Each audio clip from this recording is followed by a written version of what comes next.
Good evening, and welcome to St. Louis Community College at Florissant Valley. My name is Elizabeth Gassel-Perkins, and I am proud to be Florissant Valley's campus president and chief academic officer. It is my pleasure to welcome you to our 2025 Dr. Martin Luther King Jr. celebration, Don't Give Up on the Dream. Thank you all for taking the time to gather with us on this very cold evening. As a reminder, if you do take photos while in the theater this evening, please be sure that your flash is off so as not to disrupt our speakers. Before we begin, I would like to ask if any of my campus leadership, college leadership, board members, or elected officials are here with us to please stand.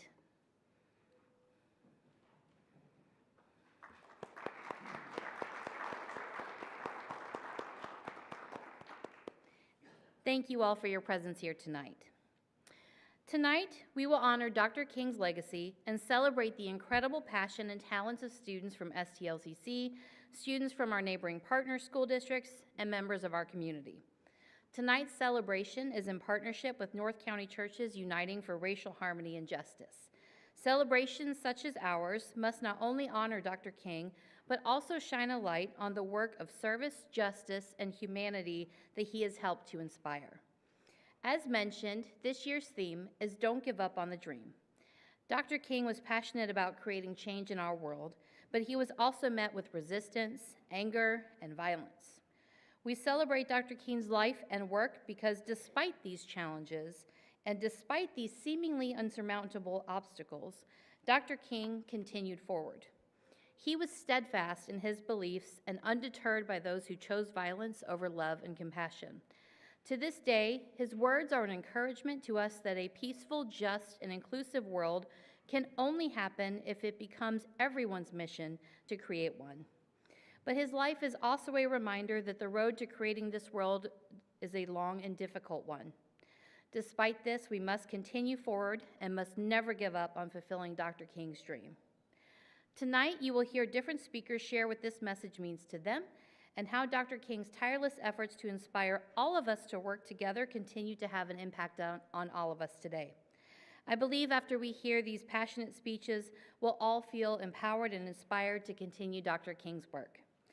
It is my pleasure now to welcome one of our students, Jennifer Goins-Warren, who will be performing Lift Every Voice and Sing.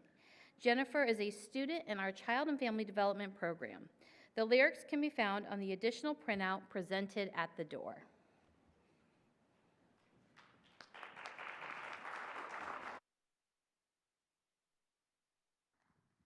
Good evening to you all.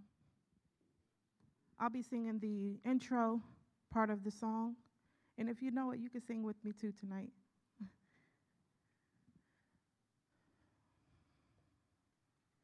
Lift every voice and sing to earth in heaven ring with the harmonies of liberty. Let our rejoicing rise high as the listening skies. Let it resound loud as the rolling seas.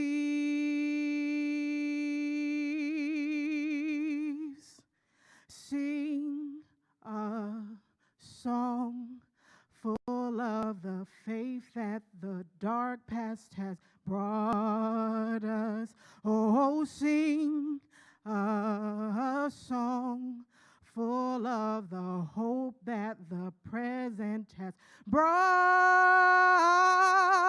us, facing the rising sun of a new day begun. Let us march on till victory is won. And I like to always add this part. God has smiled on me.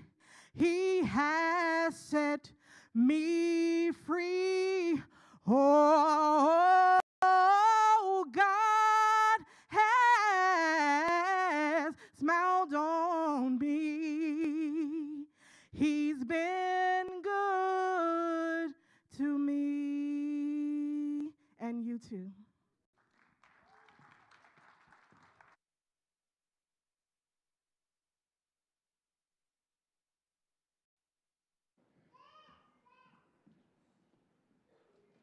And no one wants to come up after that. Thank you so much, Jennifer. That was absolutely incredible.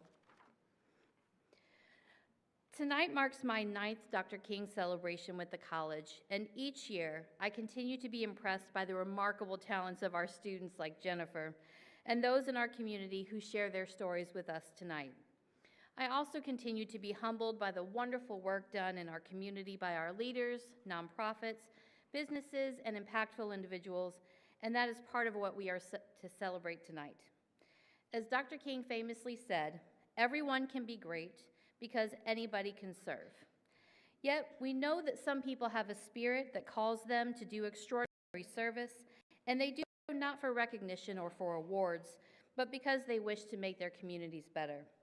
These heroes of our community know that we cannot give up on the dream.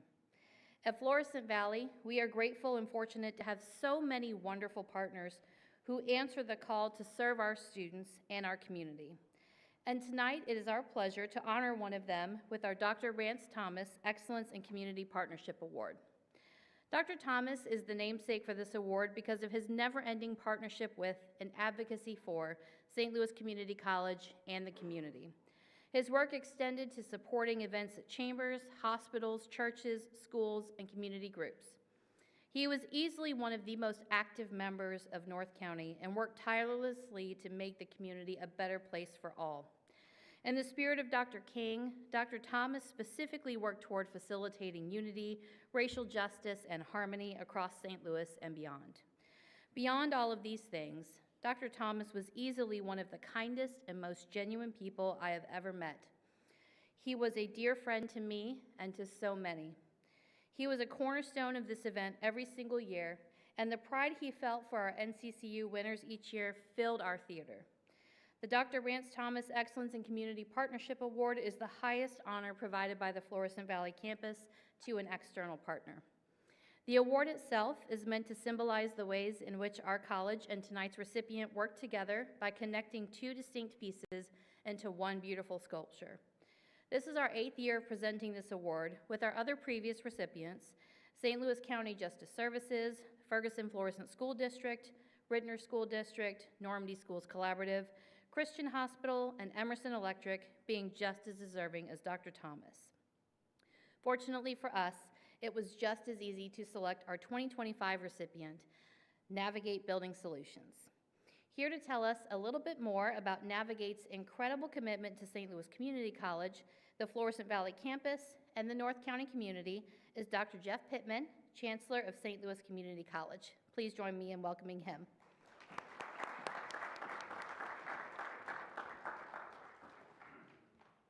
Thank you, Dr. Perkins, and good evening, everyone. And I've got to commend all of you. You are a tough bunch to come out on a day like today. And I want to particularly commend the parents. I see a lot of young children in the audience.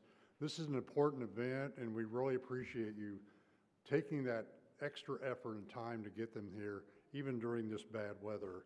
And Dr. Perkins, I want to thank you and the committee that does this event every year. Can we give them a round of applause, because they do a beautiful job.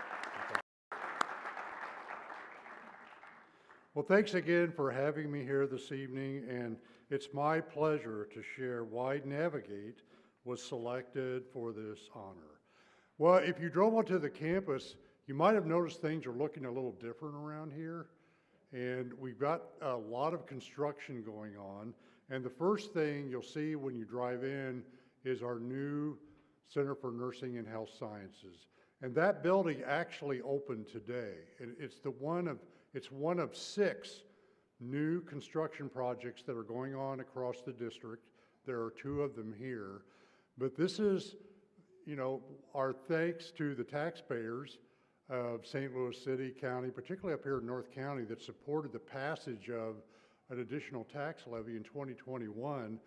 And we're constructing about $500 million in new buildings and renovations. So thank you, because it's our students and our employers and our communities that will benefit from that. And I know that the students were excited. I saw some of the students walking out of the building today, and I can't express to you enough, you have to be there firsthand to see, particularly students that are in their second year in a program like nursing or other types of healthcare programs that experience the old facilities, then they go into the new, and just a lot of excitement and oohs and ahs for them. These buildings are all going to be beautiful. They're going to have state-of-the-art technology in it. The technology's left me far behind. If I was teaching, I'd be in serious trouble with regard to everything that's in there, and I'd have a lot to learn. But I'm just so excited for the faculty, staff, and students here. You'll also see our new Advanced Manufacturing Center that's well underway a little bit further down to the south on the campus.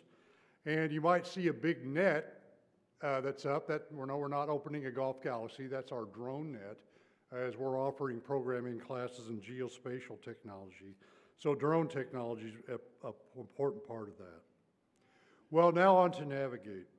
As construction manager for STLCC Forest Valley striking new buildings and renovation work, Navigate Building Solutions is a valuable college partner that is bringing all of these dynamic learning spaces to students to come to us for educational pathways and high-wage careers. They have served as a true partner in every sense of the word. They have listened to our faculty, staff, and students to learn what's important in terms of the teaching and education process.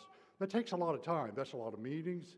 They expend a lot of energy and time to bring the faculty in particular the type of programs and spaces that they want.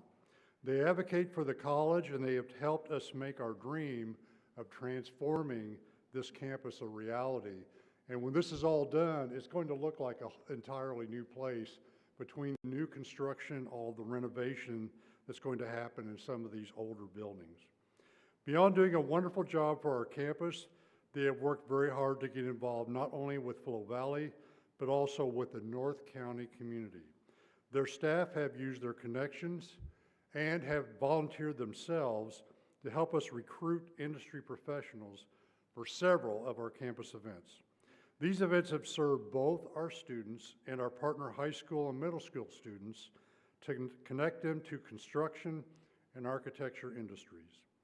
Navigate members have attended and supported our campus events and meetings that have made themselves a part of our Flow Valley family. They are supporters of our St. Louis Community College Foundation and are members of North County Incorporated, the regional development agency, an organization whose mission is to connect people, ideas, and resources to create positive change in North St. Louis County. They have gone above and beyond in their commitment to this campus, the college, and the community. Please join me in congratulating Navigate Building Solutions, recipients of the 2025 Dr. Rance Thomas Excellence in Community Partnership Award. Will Craig Schlutler, co-founder, and his team please join us to accept the award? Please give them a round of applause.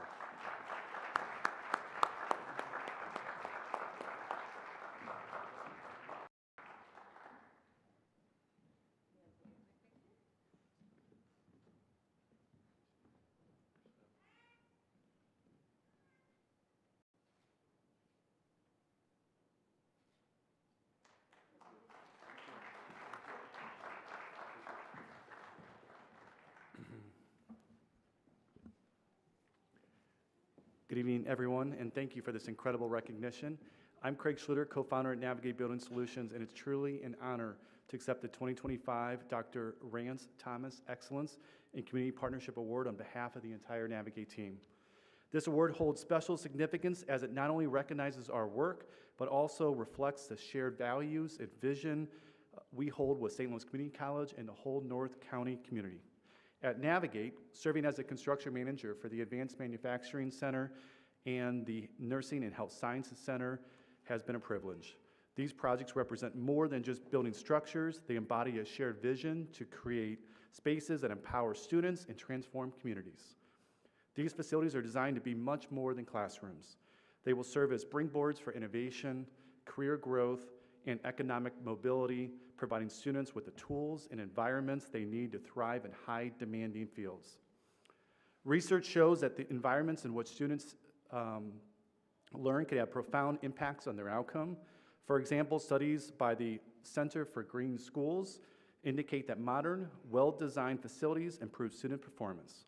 Another report by the American Council for an Energy-Efficient Economy also found that daylighting, good ventilation, and comfortable temperatures in classrooms have been shown to increase attendance and support greater student engagement. These findings reinforce what we know instinctively, that creating dynamic, state-of-the-art spaces is essential for fostering both academic and personal growth. When students step into these new buildings, they'll find more than just desks and chairs. They'll find labs, equipment, and environments that connect them to real-world experiences and prepare them for high-demanding careers. Dr. King once said, "Faith is taking the first step even when you don't see the whole staircase."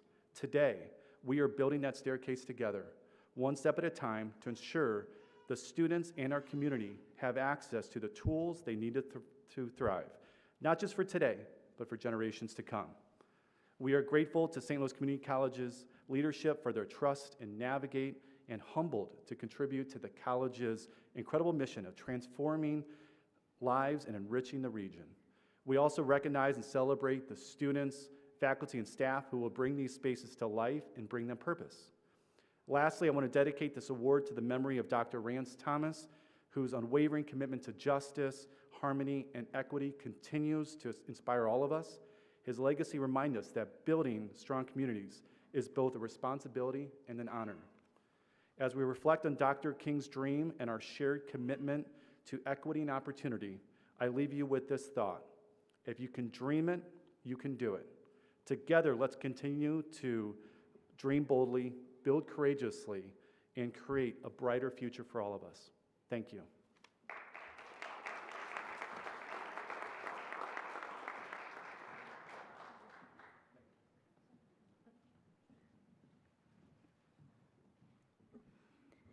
Thank you, Dr. Pittman, and congratulations again to Navigate Building Solutions.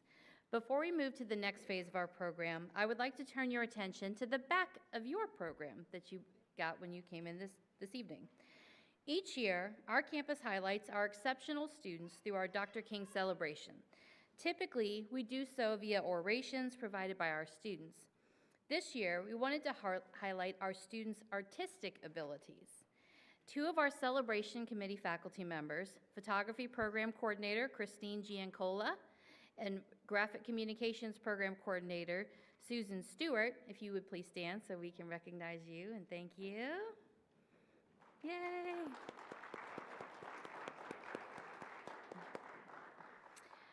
Put out the call to their students to have their work highlighted at this event. Using our theme as their guide, our students created and shared their works, which you can view in the lobby this evening. So please make sure that you take a minute before you leave to look at the amazing artwork provided by our students. Faculty committee member and Child and Family Development faculty member Carol Nixon. Carol, you're in here still? Yeah, raise your hand. Also made sure that the children in our Child Development Laboratory Center could also participate in our event. From 6 months to 3 years old, children are aware of similarities and differences among people. They recognize physical differences in voices, hair color, eye color, and skin tones. Around the age of 3, children notice gender differences. And by age 4, they begin to see what their abilities and strengths are as opposed to their peers, as well as progress to understanding their racial identity. With this in mind, the CDLC teachers, Carrie Kinzel of the Comment Room and Alicia Berry of the Rocket Room, talked with their preschool-aged children about Dr. Martin Luther King Jr.'s dream of having all children, regardless of the color of their skin, join hands as brothers and sisters. The teachers stressed how MLK Jr. wanted his children and all children to be able to play together, help each other, be kind to one another, and work together. From this conversation about Martin Luther King Jr., the children drew pictures of ways that they see kindness and caring within their classrooms. They also collaborated on art projects together using a variety of materials. So I hope that you know that at St. Louis Community College, we take education very seriously from 6 weeks all the way up through your college and career. I hope that you enjoy our students' exceptional contributions to our event this evening.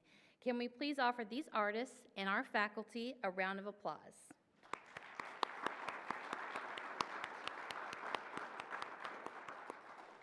I would now like to welcome Dr. Barbara Thompson, President of North County Churches Uniting for Racial Harmony and Justice, to the stage. She will be introducing the winners of NCCU's Dr. Martin Luther King Jr. Oratory Contest. Dr. Thompson?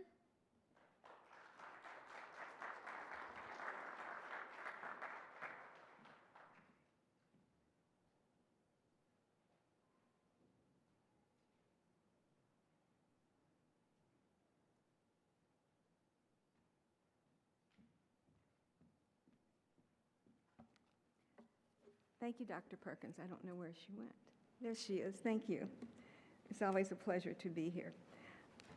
I'm going to give a brief overview history of NCCU, primarily for the people from Navigate, so you can see what an honor it really is to get that award. I mean, I know it's a big honor.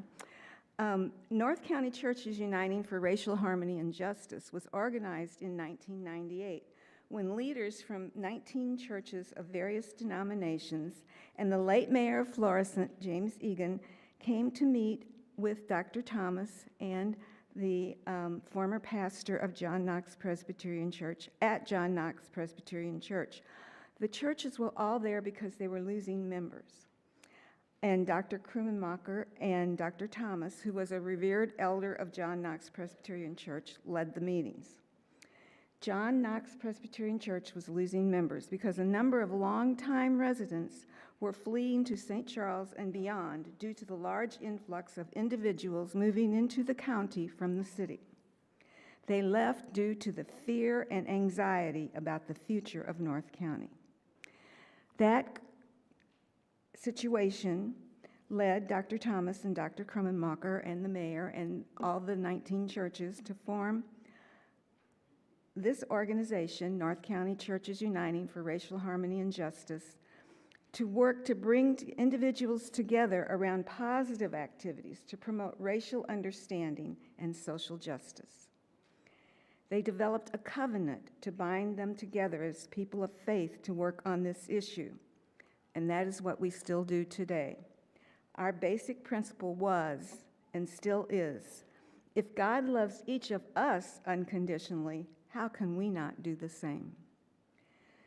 Since that time, primarily due to Dr. Thomas's leadership, we have brought thousands of individuals together around positive activities to help them overcome some of the misunderstandings they have of one another.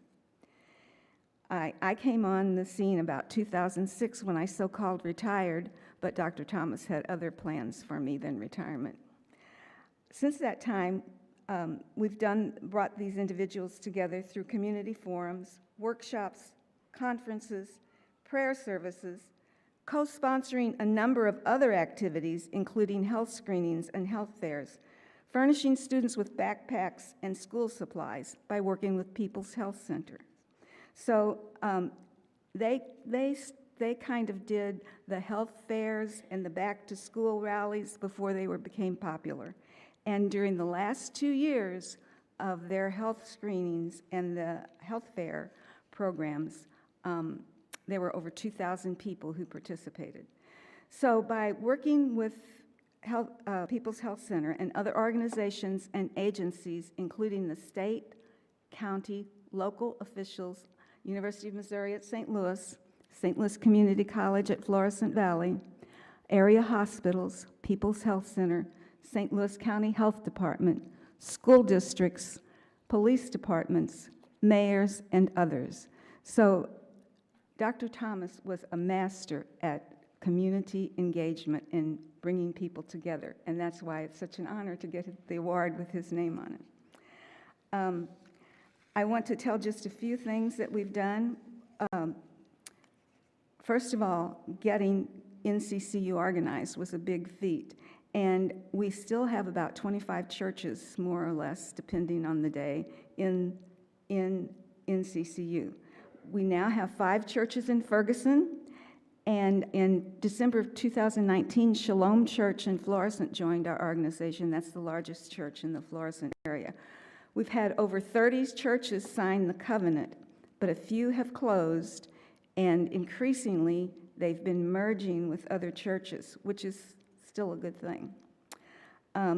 We have co-sponsored this Dr. King celebration with St. Louis Community College at Florissant Valley for 24 years. And when you hear the students' speeches, you'll be astounded, you'll be impressed, you'll be kind of in awe that they come up with such great ideas and that they really get the dream. They really understand it's not a dream about, I'm going to make a lot of money and be important. It's the dream of us being equal and getting along and treating each other with great respect. The two other things that we do that I want to tell you about, one is the Summons of Joy. I hope you've heard about the Summons of Joy. It's a program that is sponsored by NCCU. It is supported by the area churches who donate money so that the local police departments in Florissant and Ferguson, during the last of November and the month of December, they sometimes stop people for minor infractions, and instead of a ticket well, they do get a warning. Instead of a ticket, they get a summons of joy, which is a $100 gift card to a local establishment. And some of them are so touched that they break out in tears, or they hug all the policemen in sight. And many of them say, I wasn't going to have Christmas for my family, but now I can. So you see a lot of good things come out of this. The other thing is that every summer we have a summer youth academy at which we teach, not me personally, Computer Village teaches youth how to take apart and build and construct a computer and also how to install and use the software. Our primary funding is through Toyota, but we're always looking for additional partners, both for applying letting the youth see how they can apply what they learn, and also for being able to teach new applications. So if you're interested in any of the things I've mentioned, please see me afterwards and we'll get you involved too, another partnership. At this time, I would like to introduce our first student speaker, and more background. This year we had 97 entries, and you are seeing 5 winners out of 97. So I want you to know that all of the students who weren't here, each one of them had a great gem in their oratory. They had a great thought that is going to change the world. So right here in North County, we have students who are brilliant and who are going to change the world.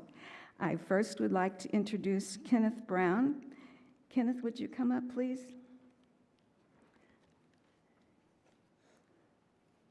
Where is Kenneth? I saw him. Oh, there he is. He's coming. Please give Kenneth a hand.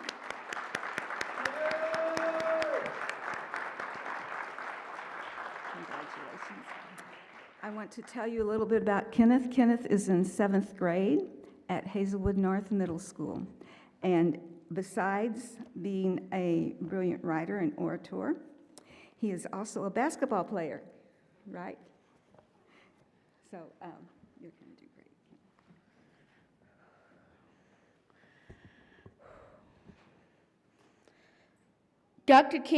Dr. Martin Luther King Jr. shared his dream in his I Have a Dream speech in 1963 at the March on Washington. He spoke about hope and equality for Black people in front of hundreds of thousands at this protest. The first part of his speech was hard for me to understand.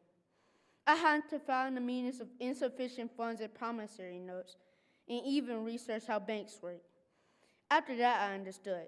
I'm glad I didn't give up. Dr. King said that black people were still not equal 100 years after President Lincoln signed the Emancipation Proclamation.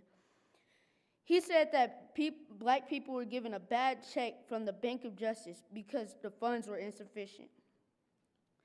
Insufficient means that the check and the promise that came with it had no value. They were told that they could have freedom and equal rights. Their hard work and labor built and shaped this country. They could have given up on their dreams of having freedom and equal rights. They picked cotton.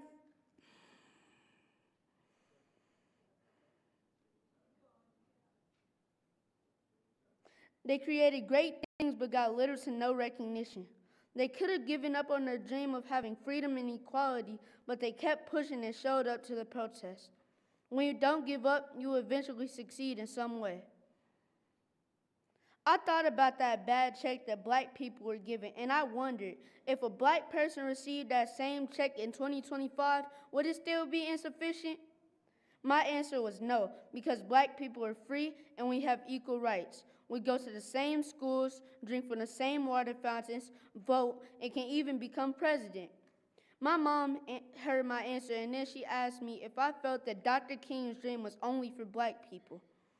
I thought about it. My answer changed because today's real problem isn't just whether black people can cash the check, it's about the obstacles that still get in the way of everyone having equal opportunities. Some people can walk into their bank and cash the check with no problem. Other people have to go to cash checking places to cash a check because they can't go to a bank. They can't go because they may not have an ID, they might not be citizens, or for other reasons. These places are usually in less fortunate neighborhoods and always charge high fees. If I took a $400 check to my bank, I would get $400 in cash. Now, if I took that same check to a cash checking place, I would get $380 or less because of the high fees. I changed my answer because yes, the check would clear, but the amount given would not be the same for everyone, especially black or Hispanic people who have always had challenges. Dr. King's dream was for everyone. There are people depending on us, so we have to keep the dream going. Thank you.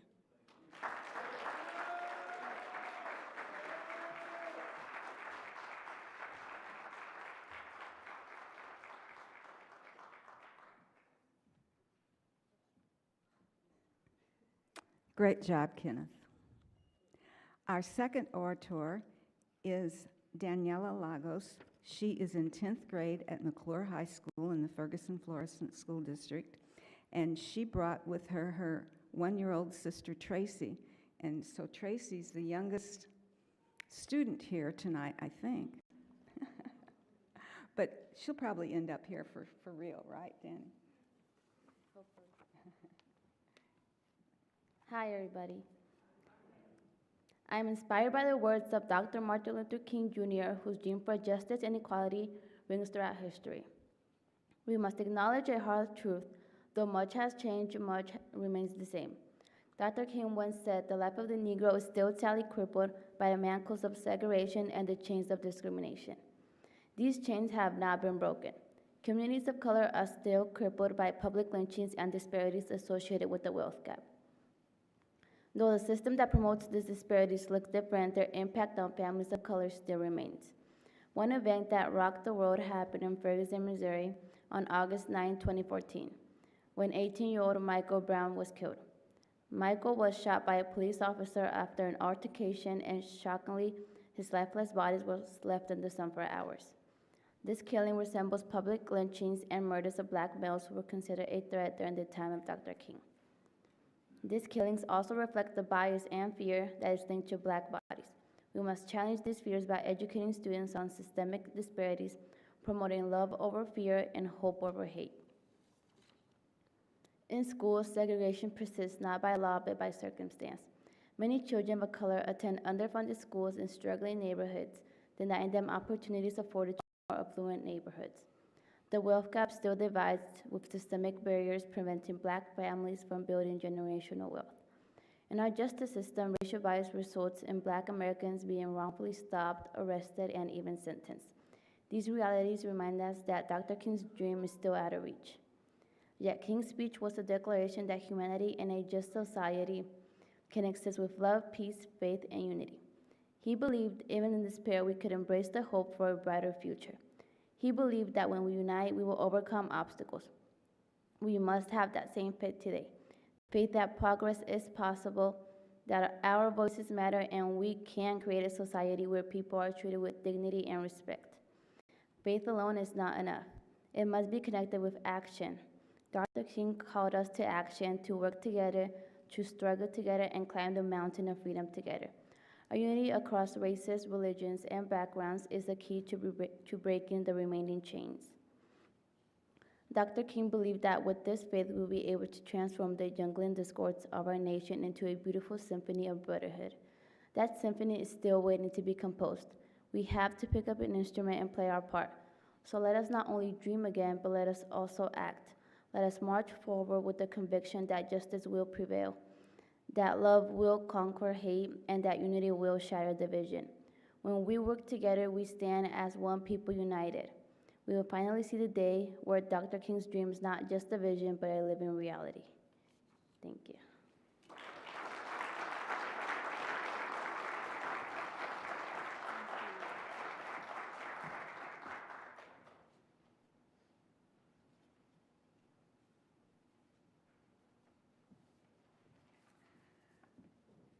Our third outstanding orator tonight is Danny Straley. Danny is a student at Steam High School at McClure South, Berkeley, in the Ferguson-Florissant School District. Danny, would you come forward, please? I lost Danny. There she is. Are you a senior? Yes. I wasn't sure if Danny was a junior or a senior. She's a senior. That means she's leaving us. Oh, no. Where are you going? University of Pennsylvania. You told me that. She's going to go to the University of Pennsylvania.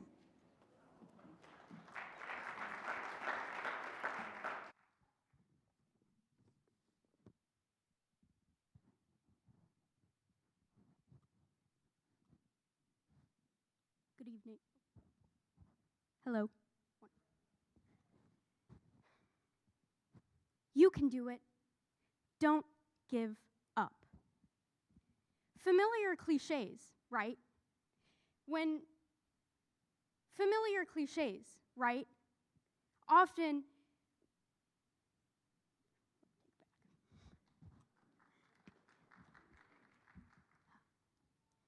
let's try this again. You can do it. Don't give up. Familiar cliches, right?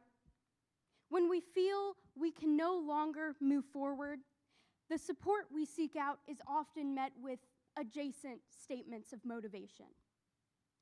Despite their cliche nature, I'm sure we've all encountered moments when these and statements alike are the only phrases known to sustain our motivation. When I hear the phrase, "don't give up," I think of it as nothing more than a familiar cliche. But when I am told, "don't give up on the dream," as Dr. Martin Luther King Jr. once spoke of, I am reminded of what I am working toward. I am reminded of the sense of accomplishment felt from having reached a goal.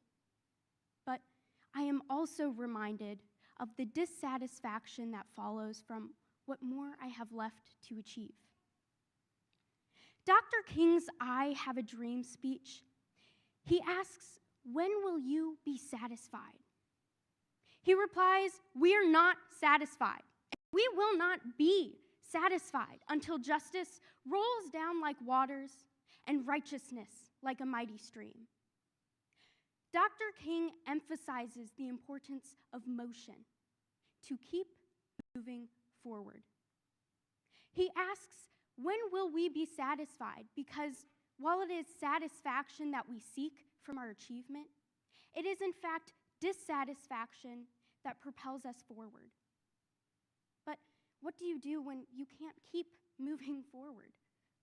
What is the right next step to take when your once hopeful solutions become exhausted on a reoccurring problem, such as justice. Often, we give up on the dream because we are stuck on what is the right or wrong choice to make. Dr. King emphasizes, however, that in truth, there is no right or wrong step, but only to step forward. Dr. King also said, we cannot walk alone. And as we walk, we must make the pledge that we shall march ahead. We are told to move forward, to commit to progress, and to move forward in this commitment together. We sustain the dream with collective motion. Dr. King's I Have a Dream speech emphasizes that we are inextricably bound to each other, to our suffering, and to our collective freedom. It is through our bondage to each other that we move through suffering. And it is only when we stop moving that we disavow our commitment to progress. Only in a stagnant community do we truly give up on the dream. We do not give up on the dream because our dissatisfaction pushes us towards the progress we seek. When we move forward together, as Dr. King tells us, let our dissatisfaction be a reminder, not of discouragement, but of the progress we seek and the movement we collectively sustain towards this progress. Thank you.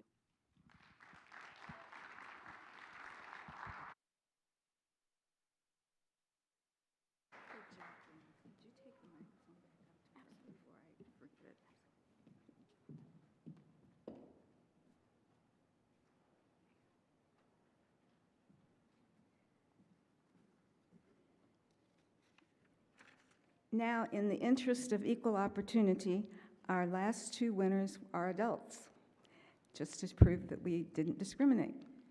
And our first winner is Antoinette Davis. She is a parent. She's a proud parent of 4 young children.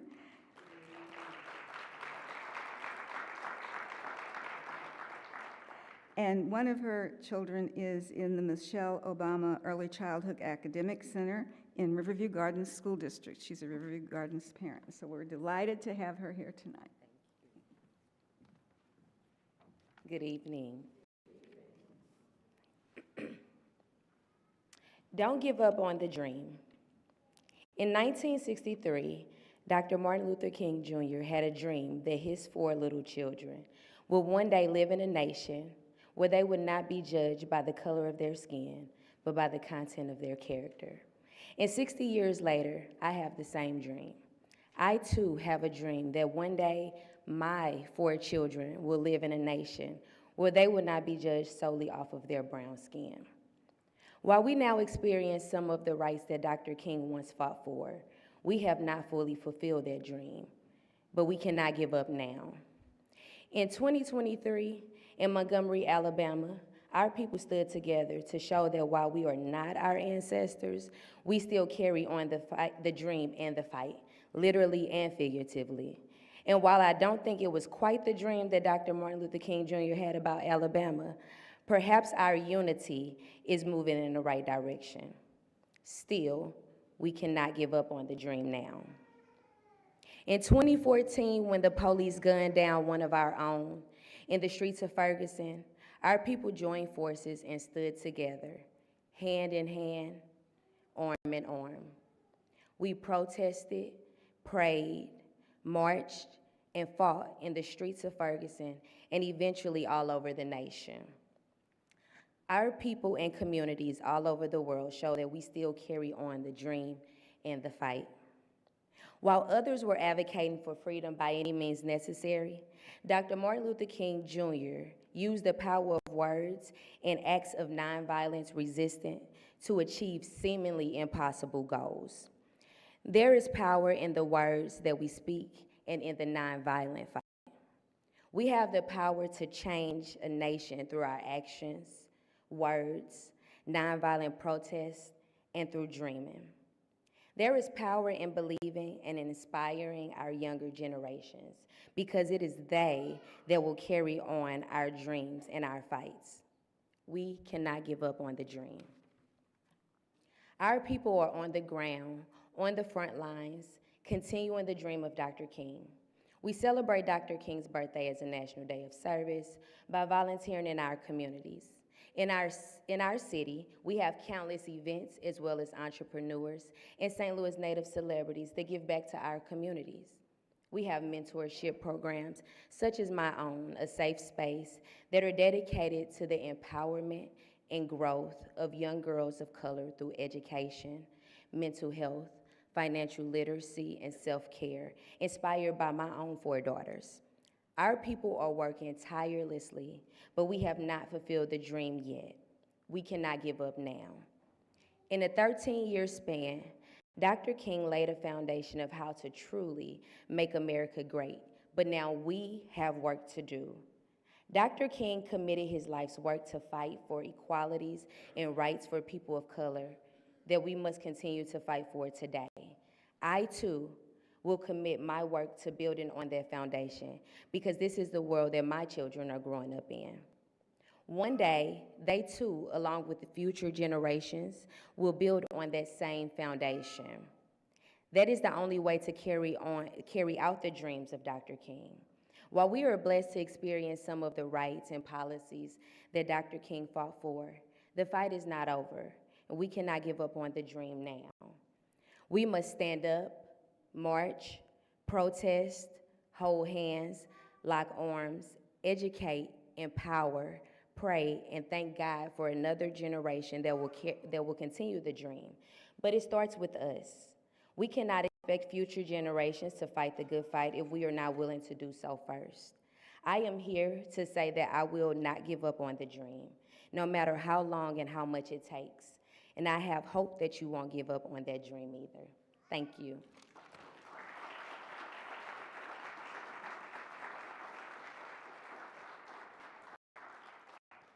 Thank you, Mrs. Davis. Our final orator is Mrs. Leonette White-Hilliard. She is a teacher at Central Middle School in Riverview Gardens School District, and listen to how she entered the contest.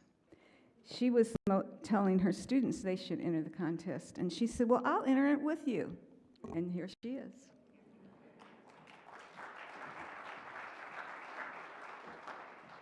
North County, I am just so proud to be able to say I'm a North Countian. Every time I've heard these young people speak, it's made me want to go lesson plan or plan something. So tonight's contribution, Dr. Thompson, is to create a website so we can archive all of these speeches. Awesome. Okay.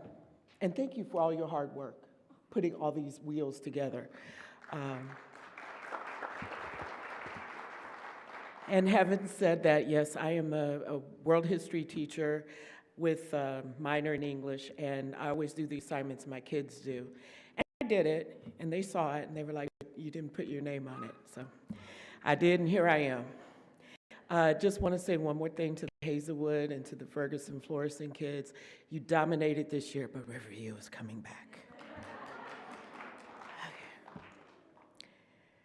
As an educator, I often turn to the words of Dr. Martin Luther King Jr.'s iconic I Have a Dream speech to inspire my students.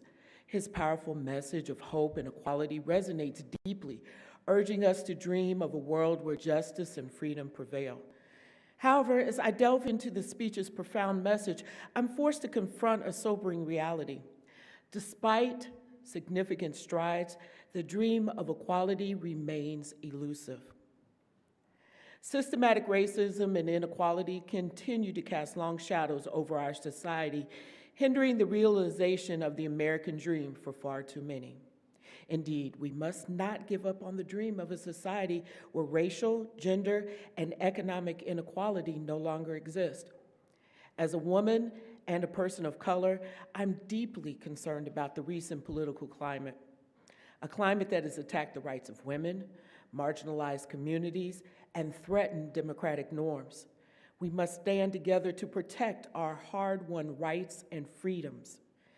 Furthermore, the persistence of racial injustice and economic inequality underscores the urgent need for continued social and political activism. We must not give up on the dream of a society where every individual has the opportunity to thrive. In my own life, I've witnessed the power of education to transform lives. My grandmother with only a third grade education, my mother who overcame the challenges of teen motherhood, and my father who was only able to attend 1 year of college inspired me to pursue higher education. They made it clear that college was not just a dream, but a necessity. Today, I stand before you as a proud graduate of the University of Missouri-Columbia and St. Louis, with 1 bachelor's degree and 2 master's degrees. And the 2025 plan in my home means we will witness our daughter begin her own collegiate journey. Education is the great equalizer. By investing in education, we empower individuals to break down barriers and achieve their full potential. Just as Dr. King dreamed of a world where people were judged by their character and not their skin color, we must strive to create a society where everyone has the opportunity to succeed. Through education, we can cultivate the next generation of leaders, innovators, and compassionate citizens. In recent years, Dr. King's message has been watered down and reduced to a mere dream. But Dr. King was more than a dreamer. He was a radical activist who demanded justice. And let us recommit ourselves to the pursuit of justice and equality. We must actively participate in social justice movements, support the organizations working to dismantle systemic racism, and vote for leaders who prioritize the needs of all people. And ultimately, we must honor Dr. King's legacy by demanding the fulfillment of the promissory note issued to every American, whether they be natural born or naturalized, a note that promised liberty and justice for all. Let us be the guardians of the dream and ensure that this promissory note is finally redeemed. So, what will you do to keep the dream alive? Will you volunteer your time? Will you donate to a cause? Or will you vote? The future of our community and our nation depends on it. Let's work together to create a more just and equitable world for ourselves and for generations to come. Thank you.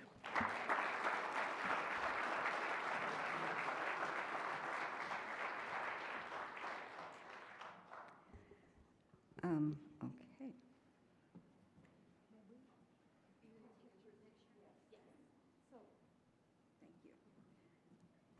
I'd like to have all of the orators who presented tonight to come up on the stage, and we'll take a picture, and I will present you with your certificates and your gifts. And as they're moving up here, I'd like to recognize someone, two someones who are on our committee of NCCU and who really make things work and also remind me when I need to do something. And that's Elizabeth and John Thomas, who are sitting in the back, and they are always there.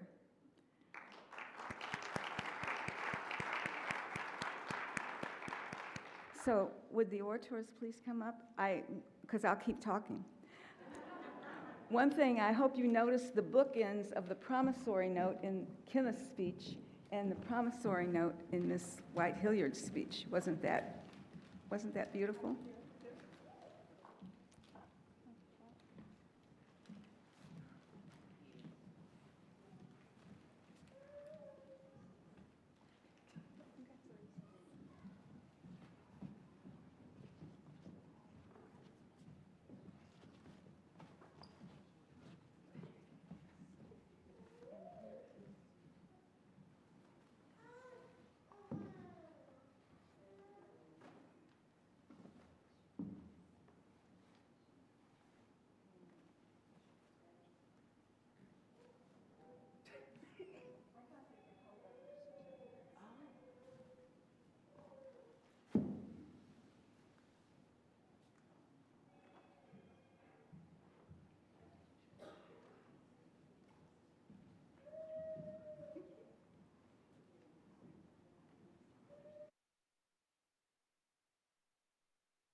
Congratulations, and thank you to all of our NCCU contest winners.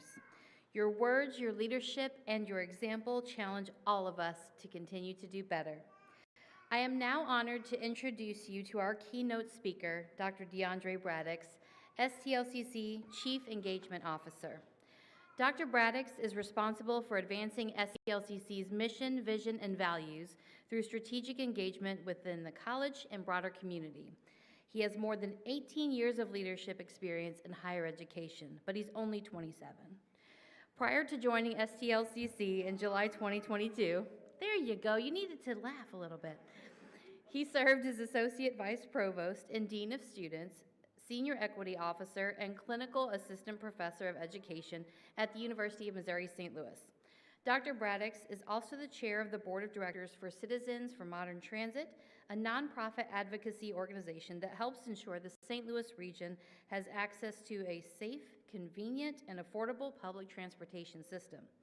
Additionally, he serves as co-chair for Missouri's Post-Secondary Equity Network, a coalition of more than 20 higher education institutions and community partners that work to eliminate equity gaps in degree completion for low-income students and students of color. Please join me in welcoming our keynote speaker, Dr. DeAndre Braddix.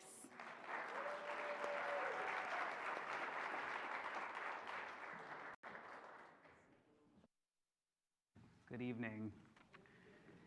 Thank you, Dr. Perkins, for that extremely warm introduction. Thank you to my fellow Martin Luther King Day Planning Committee members for planning such an amazing event this evening. And also thanks to each and every one of you for being here tonight.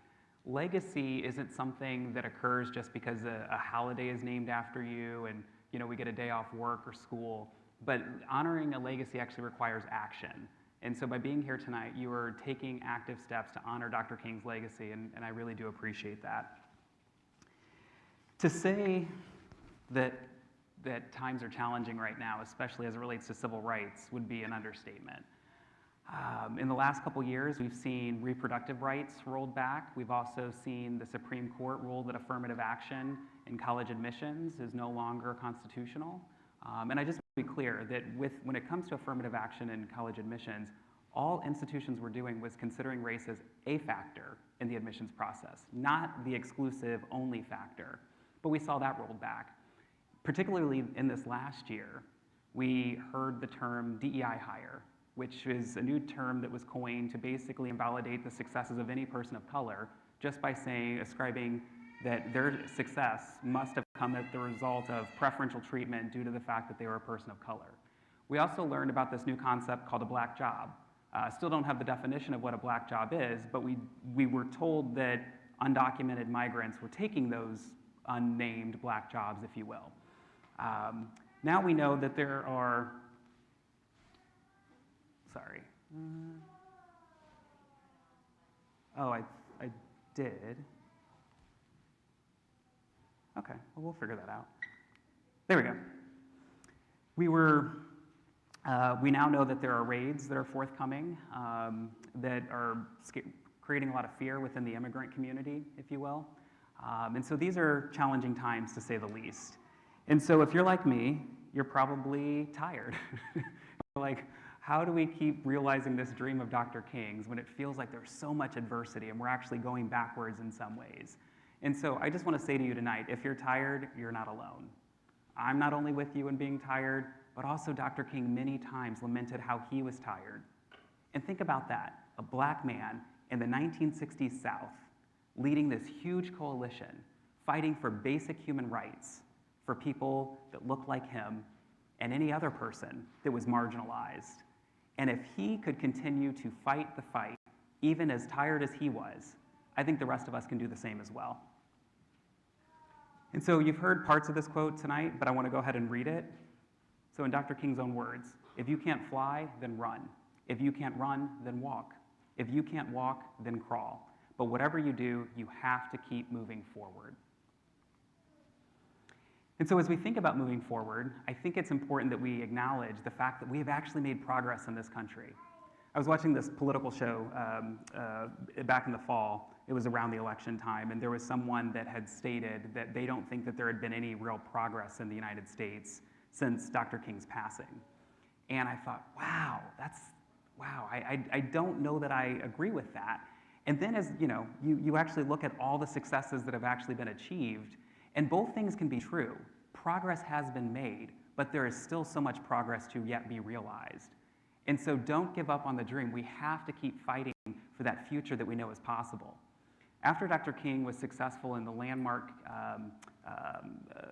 laws of the Civil Rights Act and the Voting Rights Act, he started to focus more so on economic justice. And he had been doing that work before, don't get me wrong, but he really turned his focus to that economic justice, that ability for Black Americans to own a home, to get a college education, to build wealth, to own businesses. And we're seeing progress in those areas, but yet there is still so much work to be done. And so that's why we have to continue this fight. It is not possible to be in favor of justice for some people and not be in favor for justice for all people. And so now I want to think about or talk about how we actually move forward in terms of supporting Dr. King's dream.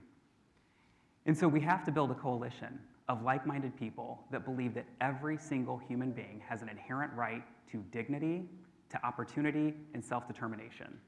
Those people, we need them in the coalition. They might be Hispanic, they might be individuals with disabilities, LGBTQ+, the immigrant community. There is so much power in coming together and fighting collectively for causes as opposed to dividing within ourselves. And Dr. King saw that. He always saw that the fight for civil rights was never just about one community. It was about every single marginalized community. And again, power and strength in numbers. And so as we think about this coalition building, I'm going to ask you to reject something that I'm starting to see a lot more, which is this false binary that, that there's only really two options. You either support Gaza or you support Israel. You can't support the immigrant community if you support the Black community. That's not true. That's not true. We can work together as human beings that believe that every single person deserves respect and dignity and opportunity. And it doesn't matter what your identity is, what your specific cause is within your community. If it's about civil rights, that's a collective effort that we should all be undertaking together. We must learn to live together as brothers, or we will perish together as fools. This is challenging right now. Engaging with those that don't agree with us, that don't see the value in the work that we're doing, I get it. Trust me, I do this every day. I see it. But I also know this from dealing with equity issues for the last 15 years. So I would do investigations. I would also, when individuals violated the rights of others or were reported to. And what I found in doing those investigations and talking with people is I can only count on a hand, maybe a few fingers, how many people I really truly felt had hate in their heart. The vast majority of people, they believed in the worth and dignity of other people. Maybe they got it wrong sometimes. Maybe they operated with a little bit of bias here. Those are things that we can address if we lean in and start talking to each other. If we go into our respective camps and we say, you voted this way, I voted that way, I'm not speaking to you, who wins? I don't think anyone wins. And truth be told, I think there are forces out there that actually want us to divide in that way. And so what I'm choosing to do is I'm choosing to lean in. I'm choosing to lean in. I'm choosing to talk to people that don't necessarily agree with me. I'm choosing to talk to people that don't necessarily see the value in the work that we're doing. And I'm trying to change hearts and minds one person at a time. And that requires sharing experiences. We have these beautiful words now that sum up so much of people's experience, like microaggressions or bias or systemic oppression. Sometimes those words mean nothing to other people. And when we can put an experience behind those words, it really helps them to better understand what it is that's being talked about. And so I encourage you to maybe consider that same approach as well. Returning hate for hate multiplies hate, adding deeper darkness to a night already devoid of stars. Darkness cannot drive out darkness, only light can do that. Hate cannot drive out hate, only love can do that. Something I don't often talk about is my maternal grandfather. He lived in South County and lived about 20 minutes away from me my whole life. I never met the man. Why didn't I meet him? Because I'm biracial, and because of the color of my skin, he chose to have nothing to do with myself or my siblings my entire life. Never once did I ever hold any hate towards him. I always thought, you know what, it's your loss. It's your loss that you didn't actually get to know me or my siblings. And I also thought to myself, it's your loss that you didn't get to connect with so many other people of color that enrich the lives of other people, that have so many great things to share and help to make this world a much better place to live. And I really hope that that type of person is not going to be here, much longer. I really don't think that that's the vast majority of what we're seeing, those people that hold that deep level of hate, so much so that they don't want to engage with another person because of the color of their skin. And so I encourage you, as hard as it might seem at times, to be true to yourself. And sometimes being true to yourself is knowing, I just am not in the mood today. So our former First Lady, Michelle Obama, we inaugurated our 47th president yesterday. You know where she was? She wasn't there. And you know what she said? It's not in my heart or my spirit to be there today. And that's okay. That's okay. Because you know what? She's going to keep doing the work that's meaningful. And she's going to know when she needs to lean in and other times where she needs to lean out for her own mental health and well-being. And I encourage you all to do the same. As much as I want to talk to people that don't see the light and help them to understand the lived experiences of others, I also know sometimes you have to operate with discernment, because not everyone wants to have that conversation. And so I want to save my energy for those that are, that are open to changing, that are open to hearing the other side. And all the time that I'm doing that, I am staying true to myself. I wake up every day choosing to be happy, okay? I'm not letting other people take that away from me. I don't care what you call me. I don't care what rights you try to take away from me. You are not taking away my happy, all right? So I might be on the street, in the streets protesting. I'm going to do it with a smile.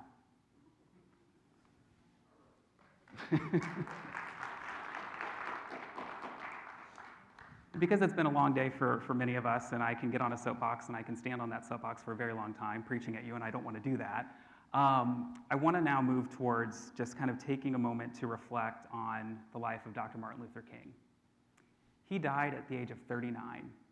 In his last speech, 1968, he even said that he didn't know how much longer he had on this earth. And I just think of that level of awareness that he had, that the end might be soon. And he even noted that he may not be around to actually see the fruits of his labor, but yet he persisted and he continued to fight. And so as you think about giving up in this face of adversity that just seems insurmountable, trust me, I get it, please, please, please, please lean on Dr. King's legacy. If he could do it, again, as a black man in the 60s, in the Deep South, I promise you, you can do it as well. Thank you.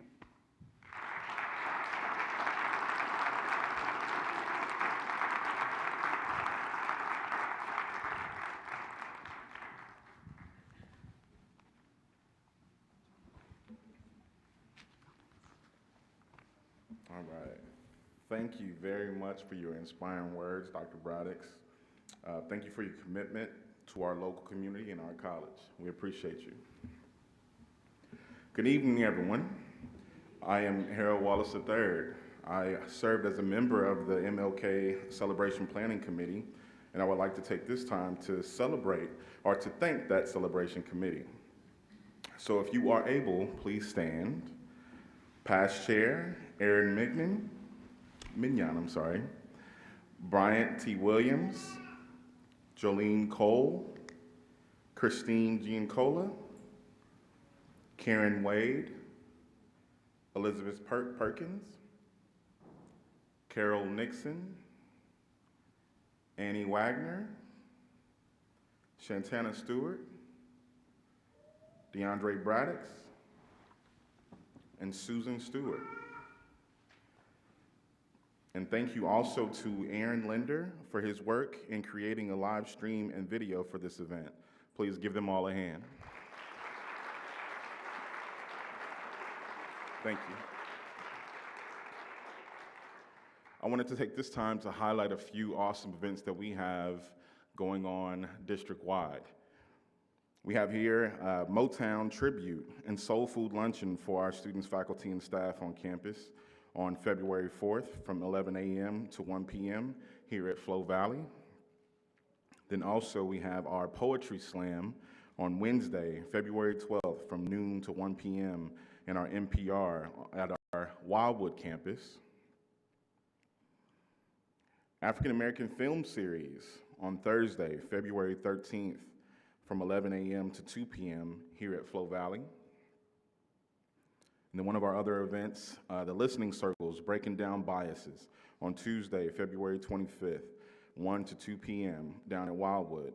So we're joining ourselves in a discussion about an experience of marginalized groups within the emphasis on Black Americans, moderated by myself, and it is something that we are very proud of to be able to be a part of our robust calendar for Black History Month. We also hope that you'll join us for our theater and music performances, our art gallery shows, and all of the other wonderful events that our campus offers free to the public. For a full list of our events, please visit stlcc.edu/events. Thank you all for joining us, and please be safe on your way home. Thank you.